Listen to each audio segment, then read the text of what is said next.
Remembering Scott Lay, 1972 to 2021. In the months after California voters removed Gray Davis from office, I would roll out of bed at 5:30 a.m. and log on to find a document waiting for me. It was from Scott Lay. The document was the rough draft of that morning's edition of the Roundup, a daily email digest of California political news and information that went to nearly 10,000 subscribers. Scott, who died earlier this month at his Sacramento home at the age of 48, was a tireless advocate for community colleges and for it tirelessly to make higher education affordable and accessible for all who wanted it. But while he spent much of his professional career as an advocate and CEO of the Community College League of California, it will be for his hobbies as a digital tinkerer and lover of California politics and policy that thousands in the California capital community will most remember him.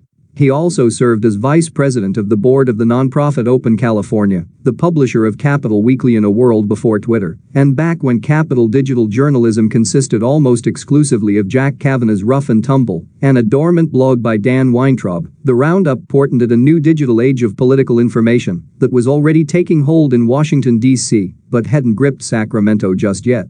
The publication Scott co-founded more than 15 years ago as the precursor to his later publication, The Nooner, helped usher in a new era of state political news that changed the way all of us got our information from Sacramento. Scott spent a lifetime in and around politics.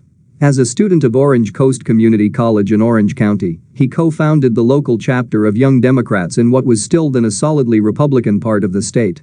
Many of his co-conspirators and political rivals from those early days include names that many Capitol watchers now know well, including Paul Mitchell, Mike Madrid, Dustin Corcoran, Doug Morrow, Shannan, Velayas and Lance Lewis. They were all part of a generation of young politically active Democrats and Republicans who would come to leave an indelible imprint on our state's politics.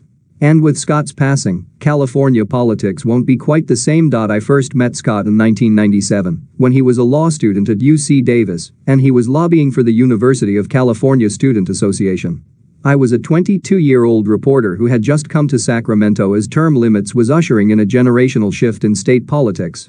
At the same time, technological change was breaking down old barriers and creating new opportunities in the media world. Scott was one of those young staffers and lobbyists who were wired into the Capitol and up on the latest news, gossip and information. Scott quickly became an essential source for me. Not only did he know details about the state budget, from ARIF to the different